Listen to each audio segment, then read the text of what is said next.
had been one of the overwhelming wonders of her life. She was worried for him. He was living in Milan with a girl who made him unhappy, and she was fretting over this when the car hit her. Lying on the pavement of Wigmore Street with concerned bystanders all around, she knew there was no way out from this. She was just 60 years old, although it had probably been a long enough life. Yet suddenly it all seemed like an illusion, a dream that had happened to someone else. What an odd thing existence was. There was to be a royal wedding. Even now, as she lay on this London pavement with these kind strangers around her, a sacrificial virgin was being prepared somewhere up the road to satisfy the need for pomp and circumstance. Union Jacks draped everywhere. There was no mistaking that she was home. At last. "This England," she murmured.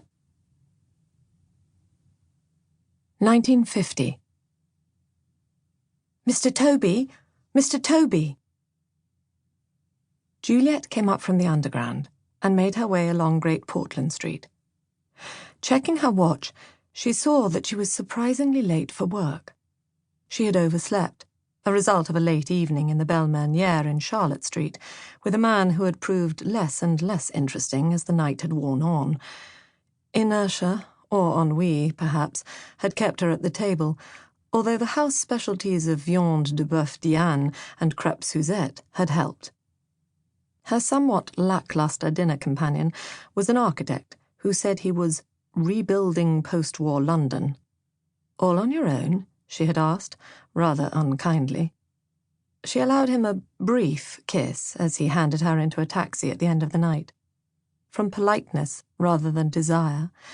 He had paid for the dinner, after all, and she had been unnecessarily mean to him, although he hadn't seemed to notice. The whole evening had left her feeling rather sour. "I am a disappointment to myself," she thought, as Broadcasting House hove into view. Juliet was a producer in schools, and as she approached Portland Place, she found her spirits drooping at the prospect of the tedious day ahead. A departmental meeting with Prendergast, followed by a recording of Past Lives, a series she was looking after for Joan Timpson, who was having an operation. "Just a small one, dear." Schools had recently had to move from the basement of Film House in Wardour Street, and Juliet missed the dilapidated raffishness of Soho.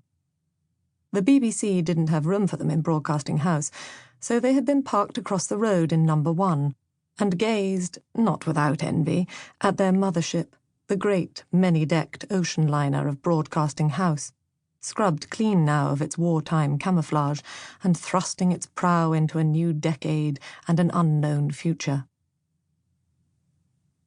Unlike the non-stop to and fro across the road, the school's building was quiet when Juliet entered. The carafe of red wine that she had shared with the architect had left her with a very dull head, and it was a relief not to have to partake of the usual exchange of morning greetings.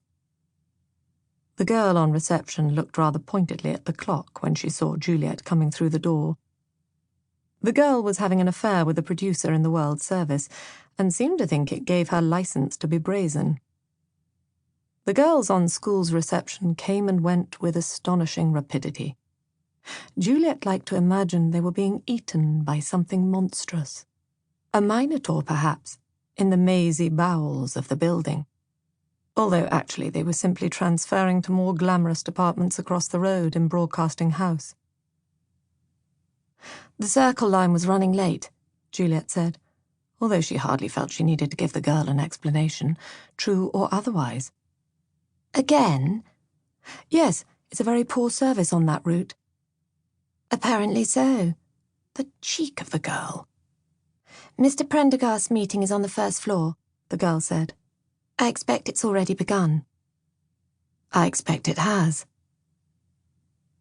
"A day in the working life," Prendergast said earnestly to the rump assembled around the table. Several people, Juliet noticed, had absented themselves. Prendergast's meetings required a certain kind of stamina. "Ah, Miss Armstrong, here you are.